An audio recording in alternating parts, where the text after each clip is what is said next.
Isang magandang araw po sa ating lahat mga kaibigan. Welcome po sa ating FB profile, Nathan Banaria. For today's video, ibabahagi ko po sa inyo kung paano natin malalaman ang ating life path number. Pero kung hindi ka pa po naka-follow sa ating FB profile, please follow, like, share, and comment. At sa ating YouTube channel, Nathan's Channel, follow na. Ganoon din po sa ating Instagram, Banaria Nathan. At sa ating thread, Banaria Nathan. Please follow po. Maraming salamat. Ano po ba ang life path number? Ang life path number ay isa sa pinakamahalagang numero sa numerolohiya na naglalarawan ng inyong pangunahing katangian, likas na kakayahan, hamon, at pangkalahatang layunin sa buhay. Ito ay hinuha mula sa iyong petsa ng kapanganakan at itinuturing na landas o mapa ng inyong buhay na nagtuturo ng direksyon na dapat mong tahakin. Ito po ay base sa numerology. Ano po ba ang numerology? Ang numerology ay ang paniniwala at pag-aaral sa mystical o espiritual na ugnayan ng mga numero sa mga pangyayari, personalidad at kapalaran ng tao.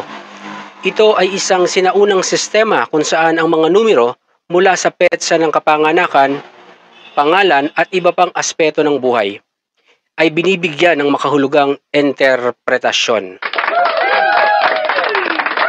So, kung paano po natin malalaman ang ating mga life path number, panoorin po natin ang video na ito. Okay, paano po ba malaman ang inyong mga life path number? Let's say, for example, pinanganak ka ng September 16, 1988. Kukunin mo lang po yung buwan, petsa ng kapanganakan at taon.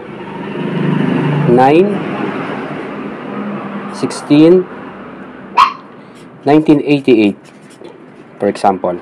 Ibababa po natin yan. Or i-add natin.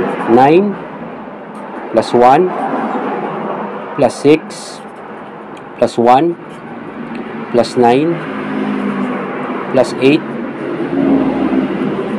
plus 8 yung total. Okay? 9 plus 1 equals 10 plus 6, 16 plus 1, 17 plus 9, 26 plus 8, 34 plus 8, 42. Ang total niya po ay 42. Kailangan po dito ay maging single digit. Ano po? Pero kung master number po ang inyong kapanganakan, ang petsa ng inyong kapanganakan, hindi nyo na po siya i-add para maging single digit. Ano po ba ang master number? Ang mga master number po ay ang 11, 22, 33. Later on ho, ipapaliwanag po natin ang mga master number. So, i-add po natin to 42 para maging single digit. 4 plus 2 equals 6. Ito po ang inyong life path number sa pinanganak ng September 16, 1988. So, ano naman po ang master number? So, ano naman po ang mga master number? Katulad po ng nasabi ko kanina, ang mga master number ay 11, 22, at 33. So, kung kayo po ay, let's say, pinanganak po kayo ng February 19, 2017, for example, ganun din po, ibababa nyo po ang month to ang date ng kapanganakan nyo at taon. Tapos po, i-add din po natin siya. 2 plus 1 plus 9 plus 2 plus 0 plus 1 plus 7. So, i-add po natin siya.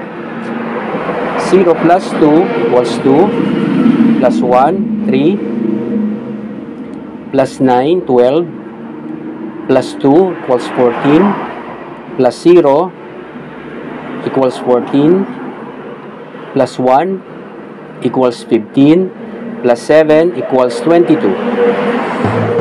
Siya po ay master number 22.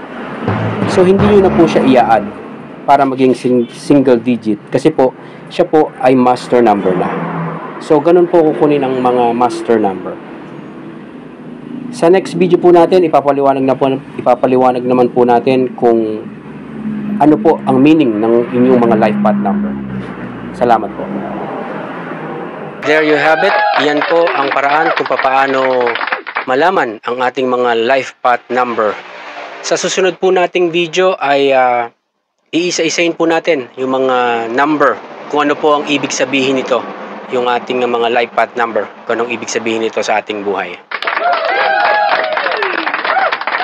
So ngayon po magbabasa po tayo ng ating mga comments sa ating comment section na kung anong magandang pangalan para sa ating baby buhaya na kanina pa ako tinitira habang may ginagawa ako. Nadine ka. Nadimonyo ka. Ano sinasabi mo? Tamo, nalaglag pa. Ano sinasabi mong nabasted ako, ha? Ikaw talaga. Tamo, dumilim tayo. Di tayo nagbabayad ng kuryente. Anyway, basa po tayo ng ating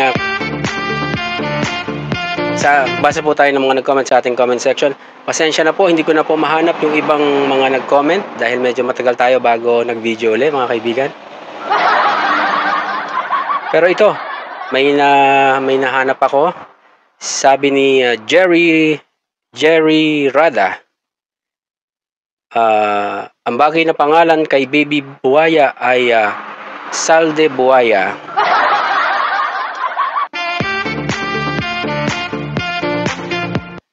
Sabi naman ni Ronnie Pelecano, pre, maganda, DPW Pets.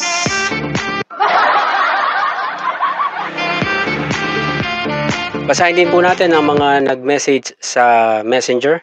Sabi ni Pinocchio, kurakot na lang, pre.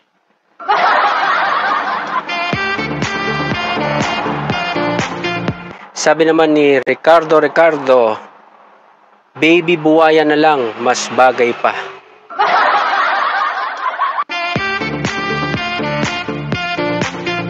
There you have it, ang ating mga nagbigay ng comment sa ating comment section. Kayo po, kung may naisip po kayong bagay na pangalan para sa ating Nadine na Chismoso, nadimonyo ka. Huwag po kayong mahihiyang magsulat sa ating comment section at babasahin po natin sa susunod nating video. With that, mga kaibigan, maraming salamat po. Follow na.